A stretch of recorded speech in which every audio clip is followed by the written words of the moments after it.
Assalamu alaikum, this is Musaddiq Keswani. Welcome back to another video lecture from the series of ICAP Computer Based Examination Tricks and Techniques. ICAP के computer based examination की दो aspects हैं. एक तो ICAP का software itself खुद, ठीक है, जिसकी हमने लास्ट लेक्चर के अंदर एक कॉम्प्रिहेंसिवली क्वेश्चन के थ्रू प्रैक्टिस की थी कि किस तरह से हमने पेपर को अटैम्प्ट करना है उस सॉफ्टवेयर के ऊपर. और दूसरा जो ICAP के CBE पॉलिसी के तहत अब हार्ड बाउंड बेरेक्स हमें अवेलेबल नहीं होंगे एग्ज़ाम में. बजाय इसके हमारे पास ICAP के एग्ज़ामिनेशन सॉफ्टवेयर के अंदर एक लिंक प्रोवाइड किया जाएगा, जिस लिंक के थ्रू हम बेरेक को सॉफ्ट फॉर्म में एक्सेस कर रहे होंगे. इसका मतलब हमारे पास अब जो हाईलाइटिंग, बुक मार्किंग, ये जो सारे ऑप्शंस थे अब ये अवेलेबल नहीं होंगे. तो अब फिर इस सिचुएशन में हम किस तरह से सॉफ्ट वाले बेरेक को यूज़ करेंगे और जो भी लिमिटेशंस जो अब हमें लग रही हैं कि सॉफ्ट बेरेक में है, तो उसको हम किस तरह ओवरकम करेंगे, आज के इस लेक्चर में हम देखते हैं. ठीक है, तो आज के इस लेक्चर में हम ये भी देख रहे होंगे कि हमने बेरेक को किस तरह यूज़ करना है और साथ साथ उस बेरेक के अंदर जो सॉफ्ट बेरेक है उसमें क्या क्या फंक्शंस हैं और उससे हम किस तरह से अपनी एफिशिएंसी को बढ़ा सकते हैं, किस तरह हम फ़ायदा उठा सकते हैं. और जो हमारे ऑप्शंस हार्ड बाउंड बेरेक की वजह से ना होने की वजह से कैंसिल हो गए, उनको हम सॉफ्ट बेरेक में किस तरह से रेप्लिकेट कर सकते हैं. तो आए देखते हैं. तो देखिए, अब मेरी स्क्रीन पे ये वो बेसिकली स्क्रीन खुलेगी आपके पास. जब आप ICAP के एग्ज़ाम के अंदर भी लिंक एक्सेस करेंगे तो ये स्क्रीन आपके पास आ जाएगी. अब इस स्क्रीन के अंदर आपके पास दो बेरेक्स हैं और एक ICAP कोड ऑफ एथिक्स का लिंक है. ठीक है, मैं दूसरा वाला बेरेक खोल रहा हूँ क्योंकि मैं इसके साथ ज़्यादा कंफर्टेबल हूँ. अब आपके ऊपर है कि आप कौन सा चूज़ करते हैं. ये मैंने ICAP का बेरेक ओपन कर लिया. ओपन करने के बाद थोड़ी देर वेट करेंगे तो ठीक है. ये देखें, ये मेरे पास इसकी इस तरह से पूरा इसका इंटरफेस आ रहा होगा. अब इसके इंटरफेस के अंदर देखिए, जब ये यहाँ से लेफ़्ट साइड पे 3 लाइंस है, इसके ऊपर जब मैं जाता हूँ तो एक बेसिकली मेरे पास नेविगेशन पेन पूरा ओपन हो जाता है. अब इस पेन से आप एफिशिएंटली जो है वो बेरेक में नेविगेट कर सकते हैं. ठीक है, तो अब क्या होगा कि यहाँ पर इनकम टैक्स ऑर्डिनेंस पे जाएंगे तो इनकम टैक्स ऑर्डिनेंस ओपन हो जाएगा. फर्स्ट शेड्यूल दिया हुआ है, सेकेंड शेड्यूल दिया हुआ है, इसके अलावा पार्ट 2 है इनकम टैक्स का. अब ये पार्ट 2, पार्ट 1 ये सब इंडेक्स में आपके पास डिफाइंड है बेरेक के कि किस तरह से किस किस एरिया में क्या क्या चीज़ें लिखी हुई हैं. साथ साथ कोड ऑफ एथिक्स है, नोटिफिकेशन, SRO, जनरल ऑर्डर, तो सबकी एक basically type of tree diagram बनी हुई है जिसको हम ईज़िली एक्सेस कर सकते हैं. अच्छा, अब एग्ज़ाम में चूँकि हमारे पास हार्ड बाउंड में क्या होता था कि हम बीच में कोई ना कोई चीज़, स्केल, पेंसिल वगैरह रख कर अपने डिफरेंट एरियाज़ को एक्सेस कर रहे होते थे आसानी से. अब यहाँ पर ऐसी कोई चीज़ नहीं है. तो उसका एक हल ये है कि हम क्या करेंगे, एग्ज़ाम के अंदर एक ही टाइम पे मल्टीपल बेरेक की स्क्रीन खोल लेंगे. किस तरह से मैं बताता हूँ आपको. यहाँ जाएंगे दोबारा और इसी तरह हम अपने पास मल्टीपल स्क्रीन्स खोल लेंगे. अब देखिए, मल्टीपल स्क्रीन्स मैंने खोल ली और हर एक में बेरेक मेरे पास अलग अलग एक्सेस हो जाएगा. तो मैं इसको क्या कर सकता हूँ कि इन्हीं स्क्रीन्स के ऊपर हर स्क्रीन को डेडिकेट कर सकता हूँ अपने डेडिकेटेड फंक्शन के लिए, अपने डेडिकेटेड यूज़ के हिसाब से. कि अगर फॉर एग्ज़ाम्पल मैं अपनी पहली स्क्रीन को डेडिकेट कर दूंगा कि ये मेरी जो स्क्रीन होगी ये मेरी इंडेक्स की स्क्रीन होगी. क्योंकि देखें, कोई भी जब ओपन बुक एग्ज़ाम होता है तो उसमें किसी भी किताब को यूज़ करने के लिए आपकी उस किताब के इंडेक्स के ऊपर ग्रिप बहुत लाजमी है. अगर आपकी उसकी किताब के ऊपर ग्रिप नहीं है, उस इंडेक्स के ऊपर ग्रिप नहीं है, तो आप उस बुक के ऊपर कभी भी ग्रिप नहीं ले सकते, क्योंकि पूरी बुक को याद करना ह्यूमनली पॉसिबल नहीं है. तो अब अगर मैं चाहूँ तो मैं क्या करता हूँ कि एक जो स्क्रीन है मेरी वो मैं इंडेक्स के लिए डेडिकेट कर देता हूँ. अब दूसरी स्क्रीन में मैं क्या करूँगा कि अगर मैं इनकम टैक्स के क्वेश्चंस की बात करूँ तो इनकम टैक्स के क्वेश्चंस में आपके पास मेनली दो चीज़ें ही काम आ रही होंगी. एक आपका फर्स्ट शेड्यूल होगा जिससे आप rates of taxation, with holding के रेट्स ये देख रहे होंगे, और ये दो मेन चीज़ें जो फर्स्ट शेड्यूल से काम आ रही होंगी. तो दूसरी स्क्रीन में अपनी फर्स्ट शेड्यूल के लिए डेडिकेट कर देता हूँ. और तीसरी स्क्रीन में अपने पास रखूँगा उस काम के लिए कि अगर मुझे कोई इन केस एग्ज़ाम में किसी सेक्शन को रेफ़र करना पड़ जाए, कोई ट्रीटमेंट है जो मुझे याद तो है मगर मैं चाह रहा हूँ कि मैं उसको रेफ़र कर लूँ, तो उस वक्त बेरेक को बेसिकली ऑर्डिनेंस को एक्सेस करने के लिए, उसको रेफ़र करने के लिए तीसरी स्क्रीन में अपने पास डेडिकेट कर लेता हूँ. अब मैं क्या करता हूँ, इनको ड्रैग डाउन करके इस तरह से अपने पास अलग अलग टैब बना लेता हूँ इसके. क्यों? क्योंकि मैं ऑल टैब के साथ ज़्यादा कंफर्टेबल हूँ. अब आपके ऊपर है, अगर आप कंट्रोल टैब के साथ ज़्यादा कंफर्टेबल है तो आप ये ना करें. अच्छा, ये मेरी स्क्रीन थी जो मैंने इंडेक्स से रखी थी. तो अब चूँकि जब मैं टैब स्विच कर रहा हूँगा तो मसला ये होगा कि मुझे ये भी तो पता हो कि कौन सी स्क्रीन मैंने किस काम के लिए रखी थी. ऐसा ना हो कि एग्ज़ाम प्रेशर सिचुएशन में मैं कंफ्यूज हो जाऊँ. तो यहाँ पर ये जो एड्रेस बार है एड्रेस बार के ऊपर आप जाकर लिख सकते हैं इस तरह से। मैंने यहाँ पर लिख दिया कि ये मेरा इंडेक्स है किसका, ITO इनकम टैक्स ऑर्डिनेंस का। और स्क्रीन पे कहीं पर भी मैं क्लिक कर दूंगा। जब मैं कहीं पर भी क्लिक कर दूंगा तो अब यहाँ से ये इसके ऊपर ये टाइटल की तरह स्टोर हो गया। अच्छा, इसको आप अगर चाहें तो वापस वो जो वेब एड्रेस लाना चाहें तो एस्केप प्रेस करेंगे तो ये वापस आ जाएगा। खैर, लेकिन मैं इसको अभी इंडेक्स ITO बना देता हूँ। ठीक है, तो ये मेरी इंडेक्स की स्क्रीन हो गई। इसी तरह इसको मैं कर देता हूँ कि ये मेरी फर्स्ट शेड्यूल की स्क्रीन होगी और फर्स्ट शेड्यूल इसमें यहाँ पर मैंने खोल कर रख दिया। अच्छा, एक दूसरा तरीका ये भी है कि अगर आप सर्च बार में लिखना ना चाहें तो आप क्या करें कि आप इसके अलावा बाकी सब पेन्स को इस तरह बंद कर दें। जब इन सबको बंद कर देंगे तो आपको पता होगा कि आप कौन सी स्क्रीन में किस वक्त क्या नेविगेट कर रहे हैं। अच्छा, और तीसरी स्क्रीन मेरी जो थी वो मैंने रखी थी इनकम टैक्स ऑर्डिनेंस के लिए। ठीक है। अच्छा, तो अब जब आप इनकम टैक्स का क्वेश्चन कर रहे होंगे तो आप इनकम टैक्स के क्वेश्चन के लिए इनकम टैक्स ऑर्डिनेंस के ऊपर लॉक भी लगा सकते हैं, लेकिन खैर इतनी ज़रूरत पड़ती नहीं है। क्योंकि इनकम टैक्स में बेसिकली जब आप चीज़ों को सर्च कर रहे होंगे तो स्पेसिफिकली किसी कोई चीज़ कोई एरिया जब आपको पता होगा कि आपने इसी एरिया के ऊपर जाना है तो आप उसको इस तरह सर्च कर रहे होंगे। एक ब्लाइंड सर्च नहीं होगा जिस तरह हम सेल टैक्स में करते हैं।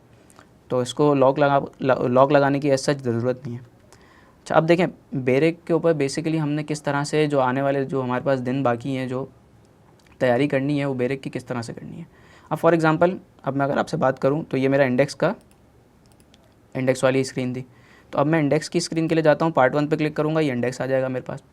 अब इंडेक्स में अगर आप देखें तो बेरेक के अपने इंडेक्स के अंदर क्या हुआ है कि उसने अलग अलग एरियाज़ को चैप्टर वाइज ब्रेक किया हुआ है। जैसे चैप्टर 2 है चार्ज ऑफ टैक्स, इसके अंदर tax on taxable income, super tax और इसके अलावा जो हमारी FTR की इनकम है उन सब के सेक्शंस दिए हुए हैं। ठीक है, तो आप और इसके अलावा कंपटीशन ऑफ टैक्सेबल इनकम के लिए जो सेक्शंस हैं वो हेड ऑफ इनकम के सेक्शन यहाँ पर है। इनकम फ्रॉम सैलरी जो हमारा हेड ऑफ सैलरी है उसके जो सेक्शन है चार्जेबिलिटी के वो अलग से एक चैप्टर के अंदर उसने कंबाइन किए हुए हैं। इनकम फ्रॉम प्रॉपर्टी का अलग से एक चैप्टर है, इनकम फ्रॉम बिज़नेस का है। इसी तरह स्पेशल प्रोविज़न जो डिडक्शन के थे हम इस इनकम फ्रॉम बिज़नेस में जो पढ़ते हैं उसका एक अलग से पूरा एरिया आ रहा है हमारे पास, जिसमें depreciation, initial allowance, accelerated depreciation, pre commitment expenditure और प्रॉफिट ऑन डेट की बात है, बैड डेट है।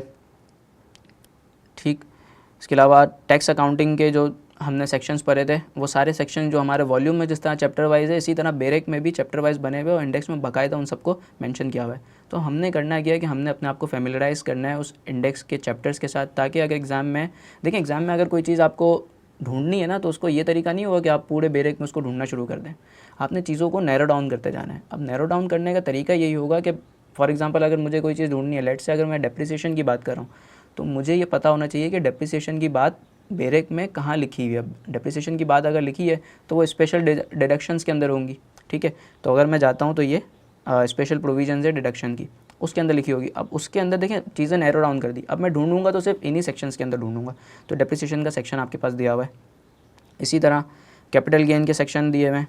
तो अगर आपको देखना है कि कैपिटल गेन की क्या ट्रीटमेंट थी और कैपिटल गेन का सेक्शन नहीं भी याद है तो आपको इस तरह चैप्टर में जाकर उसके सेक्शंस को देख लेना है। तो बेसिकली आपने चीज़ों को याद इस वे में बेरेक के ऊपर करना है कि कौन सी चीज़ कहाँ लिखी हुई है, उसको जब मैं रेफ़र करना चाहूँगा तो मैं किस पाथ को फॉलो करूँगा उस सेक्शन तक, उस ट्रीटमेंट तक पहुँचने के लिए। एग्जेम्पशन एंड टैक्सेशन, इसके अलावा लॉसेस का एक अलग से पूरा चैप्टर बना हुआ है। जो लॉसेस की जितनी भी ट्रीटमेंट है इसमें ये देखें, group taxation, group relief, carry forward के रूल, सेट ऑफ लॉसेस जो है हमारे पास उनकी क्या ट्रीटमेंट होती है वो सब चीज़ें यहाँ पर हैं। Deductible allowance, tax credit, common rules, tax year, asset की जो हमने सारी चीज़ें पढ़ी हैं कि एसेट की कॉस्ट क्या होगी, कंसिडरेशन क्या होगी, वो सारी चीज़ें, नॉन रिकग्निशन रूल। इसके अलावा अगर मैं देखूँ यहाँ पर तो अब देखो अगर मैं एक चीज़ ढूंढना चाहूँ, मैं यहाँ पर ढूंढता हूँ कि टैक्स डिडक्टेड एट सोर्स। हाँ, इसी तरह से अब अगर मैं इंडेक्स में ढूंढना चाहूँ देखें इसमें हमारे पास कुछ सेक्शंस होते हैं जो यहाँ नीचे आऊँ तो मैं अच्छा, आप देखें deduction of tax at source, जितने हमारी विथ होल्डिंग के सेक्शन होते हैं जिसमें हमेशा हमें एक कन्फ्यूजन रहती है कहाँ विथ होल्डिंग होनी चाहिए थी और कहाँ पर विथ होल्डिंग नहीं होनी चाहिए थी। तो ये वो सारे सेक्शंस हैं जो हमें डिफरेंट एरियाज़ में जितनी जितनी विथ होल्डिंग होनी चाहिए, क्या विथ होल्डिंग की लिमिट्स है, क्या विथ होल्डिंग के रेट्स हैं। रेट्स यहाँ पर नहीं लिखे होंगे, लेकिन वो रेट्स को कहाँ पर डिफ़ाइन किया हुआ है इनकम टैक्स ऑर्डिनेंस में, उसका रेफरेंस होगा। तो आप क्या करेंगे, फॉर एग्जांपल अगर मैं इसको इस तरह से देखूं कि let's say section 154A exports of services. अब एक्सपोर्ट्स ऑफ सर्विसेज का मुझे देखना है, तो मैंने यहाँ से देख लिया कि ये सेक्शन 154A है, इंडेक्स से मैंने देख लिया। अब मैं क्या करूँगा, मैं जाऊँगा अपने इनकम टैक्स ऑर्डिनेंस वाले सेक्शन में। इनकम टैक्स ऑर्डिनेंस वाले सेक्शन में जाकर मैं सर्च करूँगा 154A। जब मैंने 154A सर्च किया, ये मुझे एक्सपोर्ट्स ऑफ सर्विसेज वाले सेक्शन पर ले गया। अब देखें यहाँ पर लिखा हुआ है कि deduct tax from the proceed at the rates specified in division 4A of part 3 of first schedule. इसने मुझे यहाँ से रेफरेंस बता दिया। तो आप एग्जाम में अगर आपने रेट्स देखने तो आप इस तरह से देख रहे होंगे कि पहले इंडेक्स से आपने सेक्शन ढूंढा, सेक्शन पे गए, सेक्शन से रेफरेंस देखा और रेफरेंस से आप जाएंगे फर्स्ट शेड्यूल के ऊपर। तो यहाँ से मैंने देख लिया क्या है, पार्ट 3 और डिवीजन 4A। तो फर्स्ट शेड्यूल वाले अपने इंडेक्स पे जाऊँगा, फर्स्ट शेड्यूल में पार्ट 3। अब देखें पार्ट 3 यहाँ पर जब मैं आता हूँ तो स्टार्टिंग में मेरे पास पार्ट 1 लिखा हुआ है। अब पार्ट 3 तक मुझे जाना है, तो क्या मैं स्क्रॉल करते करते इतना टाइम लगाऊंगा कि पार्ट 3 तक जाऊँ? बिल्कुल भी नहीं। मैं क्या करूँगा कि देखें, मैं नोट करूँगा कुछ लूप होल्स हैं जो मेरे फ़ायदे के लिए, तो मैं उसको इस तरह से इस्तेमाल करूँगा कि पार्ट 1 जो लिखा हुआ है ना, मैं इसका केस चेक करूँगा कि ये केस किस केस में लिखा हुआ है, और मैं मैच केस का ऑप्शन ऑन करूँगा और लिखूँगा पार्ट 3। एक बार फिर से फर्स्ट शेड्यूल पे आ गया और वहाँ से मैं इसको सर्च करता हूँ। तो ये देखिए मुझे पार्ट 3 के ऊपर लेकर चला गया, रूल्स पे ले गया शायद, फर्स्ट शेड्यूल। एक बार फिर से फर्स्ट शेड्यूल पे जाएंगे और फर्स्ट शेड्यूल पे जाकर मैंने पार्ट 3 सर्च किया, तो ये मुझे इस तरह से पार्ट 3 पे लेकर चलेगा। देखें, तो ये पार्ट 3 में आ गया। पार्ट 3 में अब डिवीज़न कौन सा था, ये ढूंढते ढूंढते अगर मेरे जहन से निकल जाता है, तो अब मल्टीपल स्क्रीन्स खोलने का फ़ायदा ये होगा कि मैं दोबारा से उस स्क्रीन पर जा सकता हूँ। ये मैं गया और मैंने देखा कि 4A, तो 4A डिवीज़न को ढूंढना। अब डिवीज़न को आप ढूंढेंगे नहीं, डिवीज़न को स्क्रॉल डाउन करके जा सकते हैं, क्योंकि डिवीज़न किसी भी पार्ट के अंदर इतने होते नहीं हैं, और फिर उसको फर्दर सर्च करेंगे ना तो चांसेस है कि आप उसमें वापस से डिस्ट्रैक्ट हो जाएं। तो डिवीज़न 4A में जाऊंगा मैं, डिवीज़न 4A। डिवीज़न 4A में ये रेट्स आ गए हमारे पास एक्सपोर्ट्स के ऊपर। एक्सपोर्ट्स में अगर PSAP से रजिस्टर्ड है तो 0.25 की टैक्स विथ होल्डिंग होगी और यही फाइनल टैक्स होगा। अदर केस में 1% की टैक्सेशन और यही फाइनल टैक्स होगा। तो इस तरह से आपने चीज़ों को एक्सेस करना है। अच्छा, उसके अलावा अब अगर मैं दूसरी बात करूं तो देखिए इंडेक्स के अंदर एक तो मैंने आपको बताया कि चीज़ें आपकी ग्रिप में इंडेक्स के थ्रू होनी चाहिए। इसके अलावा अगर कुछ मेन सेक्शंस हैं जिनके ऊपर आपको डायरेक्टली एक्सेस करना, आपको सेक्शन नंबर याद नहीं आ रहा, ना ये याद आ रहा है कि कौन से चैप्टर के अंदर लिखा हुआ है, तो आप उसको किस तरह सर्च कर सकते हैं कि आप इनकम टैक्स ऑर्डिनेंस पे जाएंगे अपने। ये ऑर्डिनेंस वाला मेरा बेरेक्ट है, इसमें मैंने क्या किया कि कैंसिल कर दी सारी चीज़ें, इनकम टैक्स ऑर्डिनेंस के स्टार्ट में आ गया दोबारा से। और फिर मैं क्या करूँगा कि लेट से अगर मुझे पेनल्टीज़ के सेक्शन पे जाना है तो मैं यहाँ पर लिखूँगा फेल्स टू, क्योंकि अगर मैं पेनल्टीज़ का सेक्शन पढ़ चुका हूँ तो मुझे पता है कि पेनल्टीज़ के सेक्शन के अंदर फेल्स टू के वर्ड को बहुत बार यूज़ किया गया, और वो हर चीज़ में ये कहता है कि अगर tax payer fails to this तो फिर ये पेनल्टी है, फेल्स टू दिस तो ये पेनल्टी है। तो मैं उसको सर्च करूँगा। अब देखें, जब मैं इसको इस तरह सर्च करता हूँ, 2-3 चीज़ें आगे जानी पड़ेंगी मुझे, थोड़ा सा आगे जाऊँगा। अब देखें, ये इतना टाइम तो मुझे हार्ड बाउंड वाले बेरेक में भी लगता। ये देखें मैं पहुंच गया, ये मैं आ गया पेनल्टी वाले सेक्शन में। सेक्शन 182 मुझे याद नहीं था, लेकिन मुझे उस सेक्शन का कीवर्ड याद था, तो मैं वहाँ तक पहुँच गया। इस तरह से करके आप सेक्शन पे पहुँच गए। अब यहाँ पर आपने कोई भी चीज़ चेक करनी है, लेट से अगर क्वेश्चन में आता है कि रिटर्न फाइल नहीं किया तो रिटर्न के नाम से आप सर्च कर लें फर्दर। उसके अलावा अगर पेमेंट सबमिट नहीं किए तो उसके नाम से सर्च कर सकते हैं, विथ होल्डिंग नहीं की है तो उसके नाम से सर्च कर सकते हैं, पॉइंट ऑफ सेल अगर इंस्टॉल नहीं किए तो फिर उसके नाम से सर्च कर सकते हैं। तो ये वो कीवर्ड्स हैं, जब आप चीज़ों को पढ़ेंगे तो आपने आइडेंटिफाई करना है और अपने दिमाग में रखना है। ये वो लूप होल्स हैं जिस तरह से आपने चीज़ों को एफिशिएंटली सर्च करना है, कि केसेस को मैच करना है।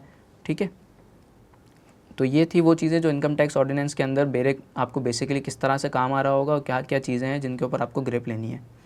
तो अब मैं क्या करता हूँ, अपने पास ये सारी स्क्रीन्स को क्लियर कर लेता हूँ ताकि हम देखें कि अब सेल टैक्स के क्वेश्चन के अंदर हमें बेरेक को किस तरह से यूज़ करना है। ठीक है, तो मैंने अपने पास जो है सारी स्क्रीन्स को एज इट इज़ जैसे स्टार्ट में होती है उस तरह से कर लिया कि अब सेल टैक्स के क्वेश्चन में हम किस तरह से बेरेक की स्क्रीन्स को डेडिकेट करेंगे और किस तरह से उसको यूज़ कर रहे होंगे। तो देखिए सेल टैक्स का क्वेश्चन मेनली स्टूडेंट्स क्या करते हैं एग्जाम में, जो सबसे पहला क्वेश्चन अटैम्प्ट कर रहे होते हैं ना, वो सेल टैक्स और एफईडी का करते हैं, क्योंकि वो कंपैरेटिवली आसान एरिया होता है, उसमें बेरेक का ज़्यादा यूज़ होता है। तो सबकी कोशिश ये होती है कि उस आसान एरिया में से जल्द जो है फ्रेश माइंडेडली हम मार्क्स को स्कोर करें, और फिर उसके बाद जो बेरेक का यूज़ है वो कम आ जाए, फिर उसके बाद जो हमारी जितनी प्रैक्टिस है, जितनी हमारी नॉलेज है, उसकी बेस पे हम इनकम टैक्स का जो एरिया है उसको सॉल्व कर रहे हो। तो देखें, तो अब सेल्स टैक्स का जब एरिया आप सॉल्व कर रहे होंगे ना, तो उसमें आपको बेसिकली बेरेक्स की मल्टीपल स्क्रीन यहाँ भी यूज़ हो रही होंगी।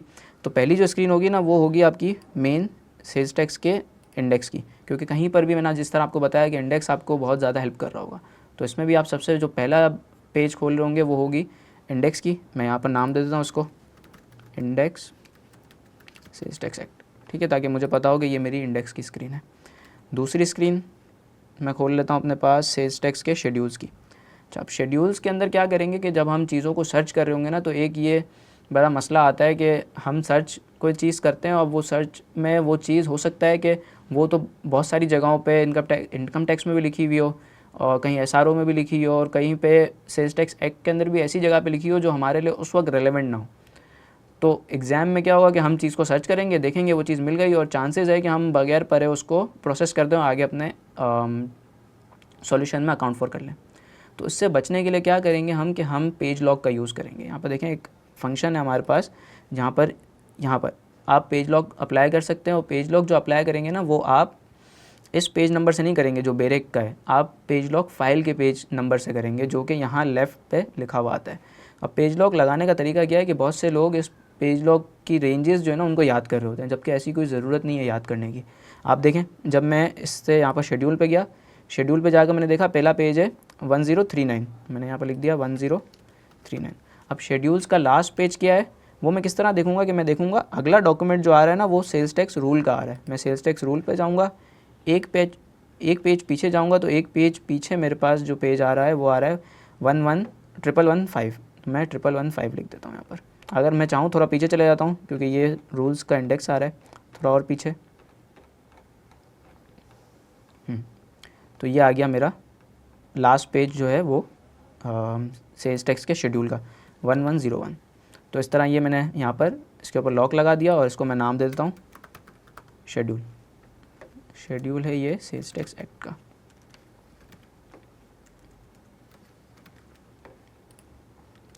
उसके बाद जो दूसरी चीज़ हमारे इस्तेमाल में आ रही होती है वो होता है, क्योंकि मेनली क्वेश्चन इस तरह से आता है कि आपको सेल्स टैक्स और एफईडी एक ही क्वेश्चन में अप्लाई करना होता है, तो आप अगला जो लॉक लगाएंगे वो होगी सेल्स टैक्स के शेड्यूल के ऊपर। इसी तरह सर्च के ऑप्शन में जाएंगे, सर्च के ऑप्शन में जाकर देखें पहला पेज मेरे पास लिखा हुआ आ रहा है यहाँ से ही 1401,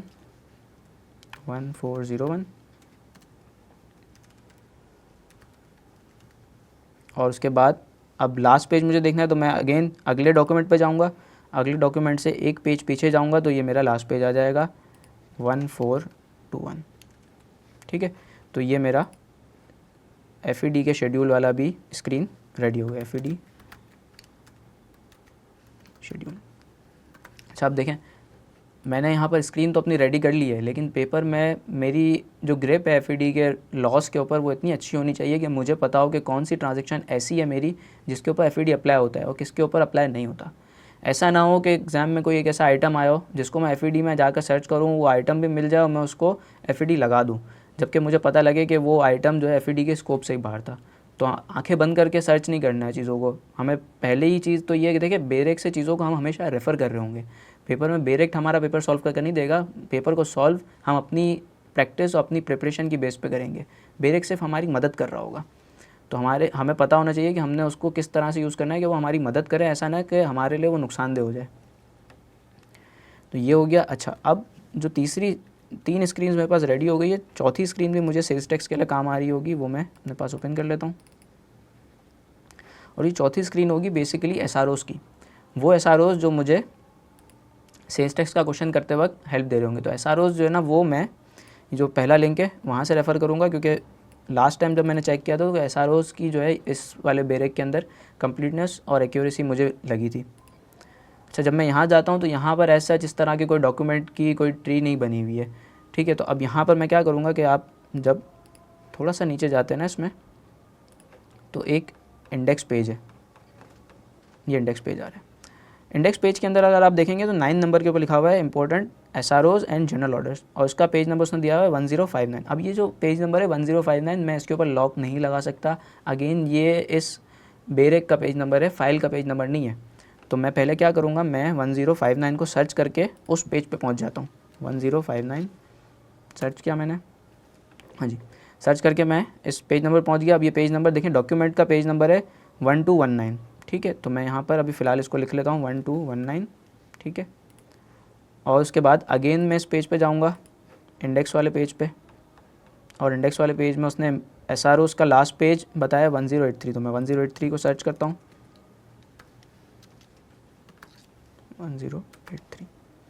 1083 सर्च करते ही मैं ये पहुंच गया लास्ट पेज के ऊपर, जो कि मेरा SROs का है, सही है।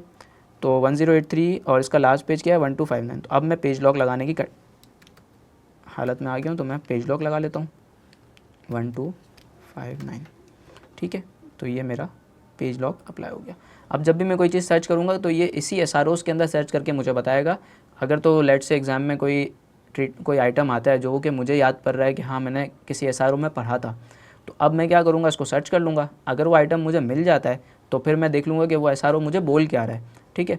तो इस तरह से मेरी सारी चीज़ें चल रही होंगी। और दूसरा ये है कि अगर मैं इसके फर्स्ट पेज पे भी जाऊँ, कौन सा था 1059, तो 1059 पेज नंबर के ऊपर भी अगर आप देखें तो एक बहुत अच्छी आपको इंडेक्स टाइप लिस्ट बना कर दी हुई है, जिसमें वो सब बता रहा है कि कौन सा SRO किस पर्पज़ के लिए, एक सॉर्ट ऑफ टाइटल दिया हुआ है हर SRO का। तो यहाँ से भी आपको काफ़ी हेल्प मिल सकती है। अगर एग्ज़ाम में आपको कोई चीज़ सर्च करनी हो तो आप इस इंडेक्स को भी यूज़ कर सकते हैं।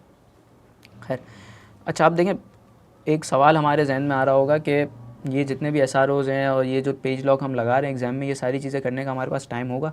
तो देखिए, बिल्कुल टाइम होगा। पहली चीज़ तो ये कि हमारे पास जो 15 मिनट का रीडिंग टाइम होता था जिसमें हम लिख नहीं सकते थे, अब ऐसी कोई चीज़ नहीं, हम ये सारी चीज़ें कर सकते हैं उस 15 मिनट के अंदर। और दूसरा ये कि ये कुछ आपको 5 से 7 मिनट लगेंगे अगर आप सुकून के साथ भी ये सारी चीज़ें कर लें। तो एक बार ये सारी चीज़ें सही हो जाएंगी ना, तो उसके बाद चीज़ें बहुत आसान है। डायरेक्टली बस सर्च करनी है। हमारी आधे से ज़्यादा जो चीज़ें ढूंढने में टाइम लगता था, क्योंकि पहले जब हार्ड बाउंड बेरेक्ट आता था तो आप अज्यूम करें कि एक एक आइटम को किस तरह हर शेड्यूल में ढूंढना पड़ता होगा, उसको याद करना पड़ता होगा। तो ये सारी मेहनत जो हमारी बच रही है, बेसिकली कंप्यूटर बेस पे शिफ्ट होने के बाद और सॉफ्ट फॉर्म में बेरेक्ट आने के बाद चीज़ें हमारे लिए आसान हो गई हैं। तो उसको थोड़ा सा टाइम अगर हम पेपर में शुरुआत में दे देंगे सुकून के साथ, तो उसके बाद हमारा पेपर बहुत आसानी से अटैम्प्ट हो रहा होगा और ये चीज़ें हमें हेल्प करेगी। तो ये तो हमने देख लिया किस तरह से स्क्रीन हमें सेट करनी है और उनको किस तरह से फिर यूटिलाइज़ करना है। अच्छा, अब मैंने क्या किया है कि चूँकि अब हमने शेड्यूल्स में चीज़ों को सर्च करना होता है, तो बेसिकली हमें सर्च करने का भी तरीका आना चाहिए। तो सर्च करने के तरीके के लिए हम क्या करेंगे कि मैंने एक लिस्ट बनाई है जो हमारे क्लास के क्वेश्चन सॉल्व किए हुए हैं, उसके अंदर आइटम्स की लिस्ट है, उनको एक बार हम सर्च करके देख लेते हैं कि क्या हम सर्च कर भी पा रहे हैं या नहीं। और मीनवाइल मैं क्या करता हूँ कि ये मेरी चूँकि SRO वाली स्क्रीन थी, तो मैंने यहाँ पर SRO का इसको टाइटल दे दिया। अब मेरी सारी स्क्रीन जो है वो सेट हो चुकी हैं। मैं लेट से अब ये मेरी आइटम की लिस्ट है, ये मुझे सर्च करना है। सर्च करने हैं सेल्स टैक्स के शेड्यूल के अंदर। तो सेल्स टैक्स के शेड्यूल के अंदर सर्च करते वक्त अब मैं जाता हूँ अपनी स्क्रीन पे, ये SRO की, इसके अंदर सर्च नहीं करूँगा। ये FED के शेड्यूल की है, यहाँ सर्च नहीं करूँगा। ये मेरी सेल्स टैक्स के शेड्यूल की स्क्रीन है। सेल्स टैक्स के शेड्यूल पे गया मैं, अब मैं सर्च कर रहा हूँ। तो देखें, सर्च करते हैं, पहला आइटम कौन सा है मेरे पास। पहला आइटम है फर्टिलाइज़र्स को सर्च करते हैं। अच्छा, जब मैंने फर्टिलाइज़र्स लिखा तो देखें फर्टिलाइज़र्स के बेसिकली मेरे पास यहाँ पर 2 मैचेस आ रहे हैं। तो अब एग्ज़ाम में ये चीज़ भी आपने देखनी होगी कि अगर किसी चीज़ के एक से ज़्यादा सर्च आ रहे हैं और वो अगर 3, 4 या 5, 6 कुछ इस तरह के हैं, तो आप उसको देख लें, इतना टाइम लगेगा नहीं। लेकिन इंश्योर कर लें कि ऐसा ना हो कि कोई चीज़ कहीं और आ रही हो, उसकी कोई इम्प्लीकेशन बनती हो और जिसको हम इग्नोर कर दें। बस एक आइटम देखा और लेट से अब ये आइटम कौन से शेड्यूल में आता है। अच्छा, ये वाला बेरेक, एक रीज़न ये भी है कि मैं क्यों रेफ़र करता हूँ कि इस बेरेक के अंदर अगर आप देखें तो ये उस पेज पे या उसके अगले पेज के ऊपर ये बता रहा होता है कि आप कौन से शेड्यूल के अंदर नेविगेट कर रहे हैं। तो ये 6 शेड्यूल के अंदर है। अब मुझे ऐसा नहीं है कि लेट से अगर मैं किसी शेड्यूल के बिल्कुल एंड पर हूँ या मिड में हूँ, तो मैं बिल्कुल ऊपर जाकर देखूँ कि ये कौन सा शेड्यूल चल रहा था। तो मैं उसी पेज के ऊपर से ये भी मालूम कर सकता हूँ कि मेरा शेड्यूल कौन सा था, उसके हिसाब से मैं जो टैक्स की ट्रीटमेंट है वो भी कर सकता हूँ। तो ठीक है, अगर मैंने देखा फर्टिलाइज़र दूसरी जगह कहाँ पर आ रहा है, दूसरी जगह आ रहा है ये कौन से शेड्यूल में, ये आ रहा है 8 शेड्यूल में और एज एन कंडीशन आ रहा है। इसका मतलब अगर मेरा कोई आइटम है ट्रीटमेंट के अंदर तो इसका मतलब मैं इसको इग्नोर कर सकता हूँ। खैर, फर्टिलाइजर्स आ गया, 6 शेड्यूल के अंदर था, एग्जाम्प्ट हो जाएगा। उसके बाद कौन सा है, सिरप्स को सर्च करते हैं। मैंने सिरप्स को जब सर्च किया तो सिरप्स आ रहे हैं थर्ड शेड्यूल के अंदर और इसका एक ही मैच है, दूसरा कोई है नहीं, देखने की ज़रूरत भी नहीं है। तो सिरप्स थर्ड शेड्यूल में, थर्ड शेड्यूल टैक्सेशन हो जाएगा रिटेल प्राइस पर। टाइल्स को सर्च करते हैं, टाइल्स, अच्छा टाइल्स कहाँ पर आ रही हैं, टाइल्स आ रही हैं थर्ड शेड्यूल के अंदर, यानी इसके ऊपर भी रिटेल टैक्सेशन होगा। Second hand and worn footwear को लिखते हैं, second hand and worn footwear. अच्छा अब ये देखें ये कहाँ पर आ रहा है, ये आ रहा है 12 शेड्यूल के नीचे जो लिस्ट आ रही है ना उसमें। अब देखें एग्ज़ाम में ये चीज़ें आपने अभी से इंश्योर करनी है, इनके ऊपर ग्रिप लेने की ज़रूरत है कि अब 12 शेड्यूल के अंदर जो 12 शेड्यूल के नीचे जो लिस्ट आ रही है ना, मैं एग्ज़ाम में बैठकर ये पढ़ने नहीं बैठूंगा कि 12 शेड्यूल के नीचे कौन सी लिस्ट है और उसमें वो क्या कह रहा है। मुझे पता होना चाहिए कि 12 शेड्यूल के नीचे जो लिस्ट है ना बेसिकली वो एक्सेप्शन की है। वो किस चीज़ की एक्सेप्शन है, वो एक्सेप्शन है वैट की, यानी आप इसके ऊपर 3% का जो वैट है वो नहीं लगाएंगे इर्रिस्पेक्टिव के वो कमर्शियल इंपोर्ट से क्यों ना हो, ठीक है। तो ये आपको पता होना चाहिए। अच्छा उसके अलावा इसके कितने मैच थे, एक ही मैच था। अच्छा एक चीज़ और मैं आपको बताऊं कि अब अगर आपके पास कोई ऐसी चीज़ आती है ना आइटम जो कि सर्च करना हो और वो 2 वर्ड्स हो, तो उसको थोड़ा सा इस तरह भी चेक कर लिया करें एक साथ लिख कर। अब एक साथ करके लिखेंगे ना तो ये देखिए कहाँ पर लेकर जा रहा है मुझे, ये दूसरी जगह पे भी लेकर जा रहा है। इससे पहले जब ये अलग अलग लिखे थे तो वो एक ही मैच दे रहा था और वो था 12 शेड्यूल के एक्सेप्शन के अंदर। अब ये यहाँ पर मुझे लेकर आया 8 शेड्यूल के अंदर, और 8 शेड्यूल के अंदर इसके ऊपर रिड्यूस टैक्सेशन है 5% का। तो ये भी एक स्केल है जो आपकी जितनी आप प्रैक्टिस करेंगे, जितना आप सर्च करेंगे, ये डेवलप होगी और आपको पता लगेगा कि अगर एक से ज़्यादा वर्ड वाला कोई आइटम है तो मैं उसको इस तरह से भी सर्च करके चेक करूँ। अच्छा उसके बाद है पेंट्स।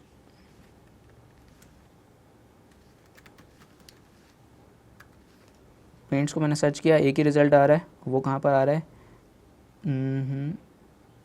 थर्ड शेड्यूल के अंदर, यानी इसके ऊपर भी retail taxation. Cooking oil, vegetable घी,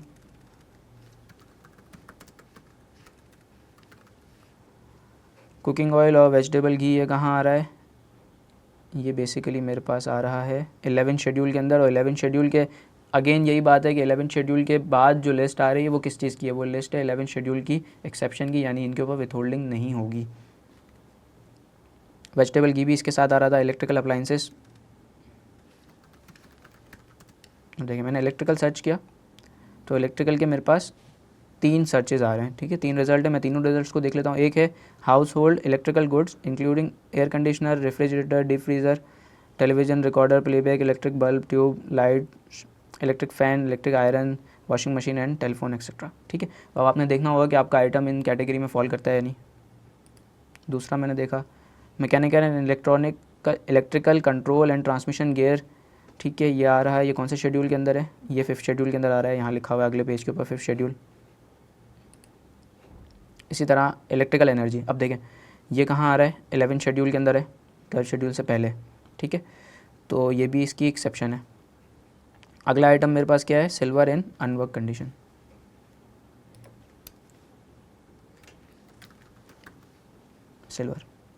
सिल्वर के एक ही मैच आ रहा है इन अनवर्क कंडीशन, ये कहाँ पर है, ये आ रहा है 12 शेड्यूल के नीचे लिस्ट में, यानी ये भी इसकी एक्सेप्शन है। अच्छा उसके बाद लिखा हुआ है शैम्पू। देखिए अब जब मैंने शैम्पू सर्च किया तो ये मुझे कहाँ ले गया, 3rd शेड्यूल के ऊपर, यानी इसका भी रिटेल प्राइस के ऊपर टैक्सेशन होगा। लेकिन देखिए एक बात, आपने सवाल को गौर से पढ़ना है। मोस्टली क्या होता है आईकैप के एग्ज़ाम के अंदर कुछ ऐसी इन्फॉर्मेशन होती है जो हमें डिस्ट्रैक्ट करने के लिए दी हुई होती है, जिसको हमने इग्नोर करना होता है। लेकिन सेल्स टैक्स के क्वेश्चन में और इनकम टैक्स के क्वेश्चन के अंदर भी अगर कोई एडिशनल इन्फॉर्मेशन आपको दी हुई है, लेट से यहाँ पर देखें शैम्पू अंडर DTRR 2001, अब ये अगर कोई चीज़ लिखी हुई है ना, ये आपके लिए कोई हिंट है, इससे कोई ना कोई कंडीशन होगी जो मीट हो रही होगी, उस पर हमारी इंप्लीकेशन होगी टैक्सेशन की, तो आपने उसको इग्नोर नहीं करना, देखना है। अब ये DTRR का मतलब क्या है, ड्यूटी एंड टैक्स रिमिजन रूल। मैं इसको यहाँ पर सर्च करता हूँ तो मैंने DTRR सर्च किया तो कुछ भी नहीं आया, लेकिन जब मैं उसको ड्यूटी एंड टैक्स सर्च करता हूँ तो देखिए यहाँ पर क्या, ये मुझे लेकर आ गया 5th शेड्यूल के अंदर, और वहाँ पर ये बोल रहा है supplies made to exporter under DTRR 2001 subject to observance of procedure restriction and condition prescribed therein. यानी कि अगर ये वाला जो आइटम है, पहले ये शैम्पू जा रहा था 3rd शेड्यूल के अंदर, अगर मैं DTR वाली बात को इग्नोर करता तो मैं रिटेल प्राइस टैक्सेशन कर देता, जो कि गलत था, क्योंकि उसने आगे DTRR वाली बात लिखी हुई थी। और उसको जब मैं सर्च करके देखता हूँ तो अब मुझे पता लग रहा है कि ये 5th शेड्यूल के अंदर जा रहा है, उसके ऊपर 0 डेट पे टैक्सेशन होगा, उसकी नॉर्मल सप्लाई की वैल्यू ऑफ सप्लाई भी नॉर्मल होगी, ठीक ठीक है। तो इस तरह से आपने चीज़ों को इग्नोर नहीं करना, और ये अगेन डेवलप होगी जब जितनी आप प्रैक्टिस करते रहेंगे, जितनी बार आप चीज़ों को सर्च करेंगे और जितने क्वेश्चन करेंगे। स्टोरेज बैटरीज, स्टोरेज के कितने सर्च आ रहे हैं, 3 सर्च आ रहे हैं, मैं देख लेता हूँ। बैटरीज़ के साथ तो नहीं है पहला वाला, हाँ देखें, स्टोरेज बैटरीज एक्सक्लूडिंग दो सोल्ड टू ऑटोमोटिव मैन्युफैक्चरर और असेंबलर्स। ठीक है, अच्छा ये किसको सेल की, हमने प्राइवेट स्कूल्स को सर्च किए, प्राइवेट स्कूल को सेल किए, यानी ये मेरी कंडीशन को मीट कर रहा है, तो मैं यहाँ पर इसके ऊपर थर्ड शेड्यूल अप्लाई कर दूँगा। अच्छा उसके बाद क्या है, सेकेंड हैंड वॉर्न क्लोथिंग, ये वाला हमने सर्च कर लिया ऊपर ही मिलाकर। अच्छा उसके बाद है tissue paper, tissue paper search किया तो ये एक ही मैच आ रहा है उसका, और टिश्यू पेपर कहाँ है, थर्ड शेड्यूल के अंदर है। ठीक है, यहाँ पर इस तरह से आ जाता है हाईलाइटेड। स्क्वाशेस, स्क्वाशेस भी आ गया, स्क्वाशेस कहाँ पर आ रहा है, ये भी थर्ड शेड्यूल के अंदर आ रहा है, तो या तो उसी पेज के ऊपर लिखी होगी या उसके अगले पेज के ऊपर शेड्यूल का नाम भी आ रहा होगा, तो ये फ़ायदा हो जाता है हमें। कोल डे लाइट एनर्जी सेवर, एक ही आ रहा है, मैं इसके साथ डे लाइट भी लिख कर देखता हूँ, कोल डे भी लिखा नहीं आ रहा, खाली डे लाइट लिखता हूँ नहीं आ रहा, अलग अलग करके लिख लेता हूँ। उसके 10 सर्चेस आ रहे हैं, उसको जल्दी जल्दी देख लेता हूँ। ठीक है, तो ये डे लाइट वाली कोई चीज़ नहीं है, ये डे ऑफ द मंथ की बात कर रहा है। ठीक है, तो मैंने सारी सर्चेस देख ली और अब इसको मैंने अलग अलग तरीके से हर जगह पे चेक कर लिया। बस एनर्जी सेवर है वो भी चेक कर लेता हूँ एक बार, एनर्जी सेवर भी नहीं आ रहा, खाली एनर्जी के नाम से लिख रहा हूँ तो 2 मैचेस आ रहे हैं, और ये वाला भी उसका नहीं है पढ़ के मुझे लग रहा है, इलेक्ट्रिकल एनर्जी। ठीक है, सेवर भी लिख लेता हूँ एक बार सेवर के नाम से। अब देखें, कोई आइटम इस तरह से जब पेपर में आपके पास आता है, उसको आप हर एंगल से सर्च कर चुके हो, आपको कुछ भी नहीं मिल रहा है ना, तो बस फिर उसको छोड़ के आगे बढ़ेंगे। तो आपने ये चीज़ देखनी है कि आपने हर एंगल से उसको सर्च कर लेना, नहीं मिल रहा दैट्स मीन कि वो शेड्यूल में एग्जिस्ट नहीं करता, नहीं करता तो उसके ऊपर नॉर्मल टैक्सेशन करें, उसको आगे बढ़ा दें। उसके बाद है मैंगो एंड बनाना। अब देखिए मैं मैंगो सर्च किया, मैंगो सर्च कर रहा हूँ नहीं आ रहा, बनाना सर्च किया नहीं आ रहा।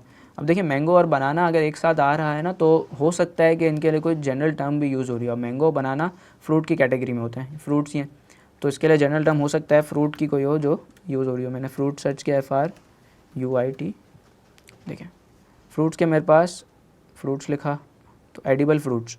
अब ये कहाँ आ रहे हैं, ये आ रहा है 6 शेड्यूल के अंदर। और दूसरा इसका कोई सर्च है, हाँ बिल्कुल दूसरा रिजल्ट भी है, और वहाँ वो कहाँ पर है, ये रहा, फ्रूट ऑफ जेनस कैप्सिकम और ऑफ दी जेनस पाइमेंटा। खैर, तो हमारा जो आइटम है वो फॉल कर रहा है 6 शेड्यूल के इस एंट्री नंबर 46 के अंदर। ठीक है, तो इस तरह से भी आपने चीज़ों को दूसरे एंगल से सर्च करके देखना है। अगेन ये चीज़ें सारी प्रैक्टिस से डेवलप होंगी। मिनरल वाटर, मिनरल लिखा मैंने तो ये मुझे लेकर आ गया मिनरल और बॉटल वाटर के ऊपर, और एक ही इसका भी रिजल्ट है, थर्ड शेड्यूल के अंदर आ रहा है रिटेल प्राइस टैक्सेशन। लास्ट हमारे पास आइटम है फिनिश्ड फैब्रिक। ठीक है, सर्च करते वक्त स्पेलिंग का खास ख्याल रखना है कि आप स्पेलिंग गलत ना लिख रहे हो, पता लगा कि आइटम एग्जिस्ट करता हो मगर स्पेलिंग गलत लिखी हुई थी, इस वजह से वो रिजल्ट में नहीं आ रहा हो। अच्छा आप देखें ये आ रहा है यहाँ पर कौन से शेड्यूल में, 8 शेड्यूल में। 8 शेड्यूल में यहाँ पर है supplies as made from retail outlets as are integrated with the board computerize system for real time reporting of sales. अच्छा आप देखें, एक मुझे क्वेश्चन याद पड़ रहा है जिसमें ये एंट्री थी कि उसने अपनी रिटेल आउटलेट से, जहाँ पर पॉइंट ऑफ सेल भी उसने इंस्टॉल किया हुआ था, वहाँ से फिनिश फैब्रिक सेल किया था, उसमें कुछ वैल्यू एडिशन वाली बात भी थी। हाँ ये देखिए वैल्यू एडिशन यहाँ पर एंड में लिखा हुआ है। तो अब ये वो चीज़ें जो क्वेश्चन में हमारे पास गिवन होती हैं, इन्हें हमें इग्नोर नहीं करना। अब वैल्यू एडिशन 4% का देखकर हमने देखा था कि हो सकता है हमारे दिमाग में आओ कि ये ऐसी एडिशनल इन्फॉर्मेशन दी हुई है, इसका कोई काम नहीं है सवाल के अंदर, कैलकुलेशन में कोई काम नहीं। हाँ कैलकुलेशन में कोई काम नहीं था, लेकिन सर्च करते हुए अगर आप वैल्यू एडिशन भी सर्च करते हैं ना 4% का, तो वो आपको यहीं पे लेकर आ जाता है, आपको पता लगता है कि 8 शेड्यूल के अंदर है और 15% के ऊपर टैक्स होगा। तो खैर इस तरह से हमने चीज़ों को देखा कि किस तरह हमें शेड्यूल्स को, किस तरह हमने इंडेक्स को, किस तरह बेसिकली हमने सेक्शंस के ऊपर ग्रिप लेनी है, किस तरह कुछ कीवर्ड्स हैं जिनको हमने याद रखकर उस सेक्शन पे डायरेक्टली मूव करना है, उस सेक्शन को किस तरह से हम देख सकते हैं। ठीक है, तो ये वो सब चीज़ें थी जो हमने हमारे पास बेरेक के अंदर जो टेक्निकलिटीज़ थी, जो फंक्शंस थे, जो ट्रिक्स थी, जो मैं आपको जितनी मुझे पता थी वो मैंने आपके साथ शेयर की है। अब इसके ऊपर जितना आप काम करेंगे उतने आपको लूप होल्स मिलेंगे, उतने आपको शॉर्टकट्स मिलते जाएंगे और वो आपको ही फ़ायदा देंगे। तो इसके ऊपर और प्रैक्टिस करें, इन ट्रिक्स को भी अप्लाई करें, और आई होप कि ये लेक्चर जो है आपके लिए बेनिफिशियल होगा। See you in the next lecture, till then अल्लाह हाफ़िज़। हैं।